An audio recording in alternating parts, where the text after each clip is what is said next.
Hold on to your butts. These are the Squashbuckler Diaries.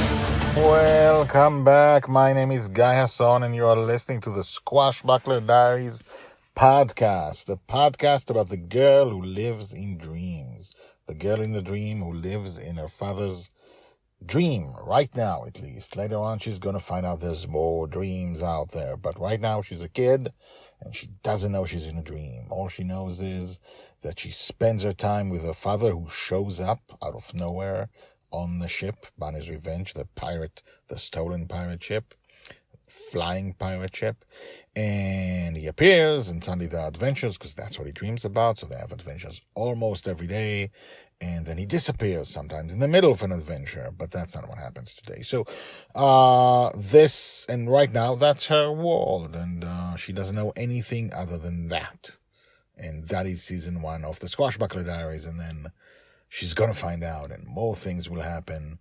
And right now we're basing what is this? You're going to know Joy Shelley later on as a heroine, not a super heroine, but a super heroine, an amazing heroine. And this is her childhood. This is what she's like in the beginning. So we are at episode 4 of a mini tiny saga about the Snot eater. Her father was trying to teach her a lesson about not eating her own snot. She's 5 years old. She eats her own snot. She doesn't listen to him. So he summoned, without knowing it, his subconscious, he summoned a snot-eating monster. And he kidnapped Joy to his deep under the ocean lair, and he made her all kinds of really great food from snot, which she was disgusted by. And I think that was a lesson well taught. And then everything shook, and she said, told you my father's gonna come and rescue me. So let's see what happens now in just another ordinary day in Joy Shelley's life. Episode 97, The Snot Eater, Part 4, The Tsunami. Joy's age 5, told by the Red Dragon. The ground shook. I could see it from my vantage point where the sun shine on Dragonfather's entire dream. But I could see what Dragon Little and the Snot Eater could not. The ground shook because something snapped it. I've never seen anything like it in all the dreams I've been to. The ground shook. The ground quaked. I do not know if you have ever seen anything like it. It did not quake near the Snot Eater's home, but far in the distance. A wave began to build on the horizon, growing taller and bigger than any wave I had seen until now. The ocean itself, on the other side, below me, where Dragonfather stood at the helm of Bonny's Revenge, the ocean itself seemed to drain itself and go lower. It was as if the wave was sucking water from the entire ocean to build a wave almost as high as the moon. Within seconds of the quake and the water beginning to drain underneath him, Dragonfather turned the wheel, and Bonny's Revenge, their marvelous stolen pirate ship, rose into the air. The waves gathered speed, and the ocean drained. I could see that all the water where Bonny's Revenge had been was now moving in the direction of the wave, giving it more water. It was only 2 minutes old and still growing.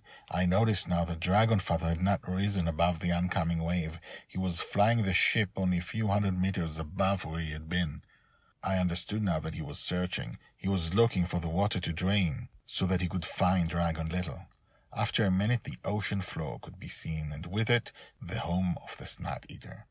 The air that surrounded it in a protective way had popped now that there was air on the other side, and both Dragonfather and I could see the Snot Eater and Dragon Little. The two looked at the wave, now almost upon them, towering to the height of the moon, coming their way. "Oh, Snot," the Snot Eater said. Wow, Dragon Little said, awed by what she was seeing but not frightened. She looked up, and there was her rescuer, flying down at top speed, swooping in to save her. Joy, catch! A large rope hung behind the tail of the ship. Dragon Little caught it and looped it twice around her hand for support. The ship slowed to pick her up and rose back into the air. The wave was right behind them. Dragon Little rose into the air, carried by the rope, carried by the ship, helmed by her father.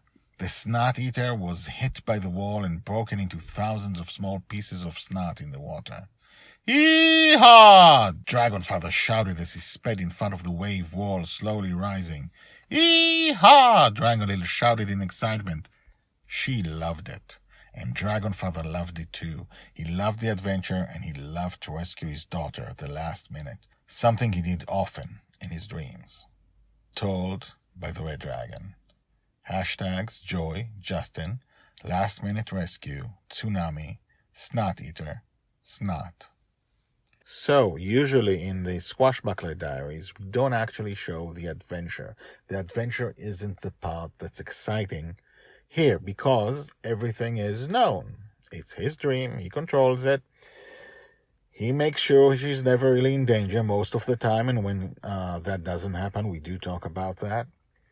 Like what happens when he disappears during a really dangerous adventure.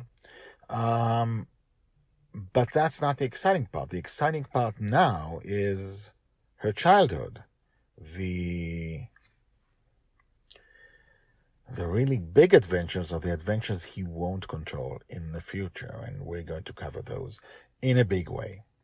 But that's coming. Right now she's in a very controlled world. So he created a last-minute rescue, which we don't often see, as I said, but now we do, and it is exciting.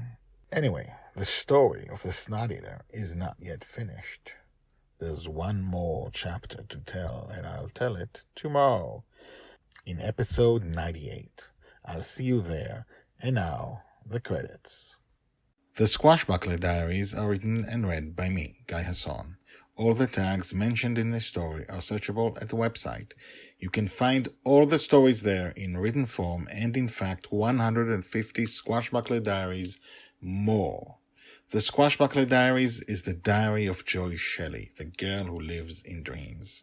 She'll be called the Forgotten Girl by her father. She'll be a true heroine. She'll change the world. This project shows her entire life from birth to death. Check out the website at guyhasson.com. That's GUYHASSON.com. I've been an author and playwright for more than 30 years, and this is the first time I've used the guyhasson.com website, because The Girl in the Dream is my life project. If you have questions, if you want to comment, please do. You can comment at the website or email me at guyhasson@gmail.com. That's GUYHASSON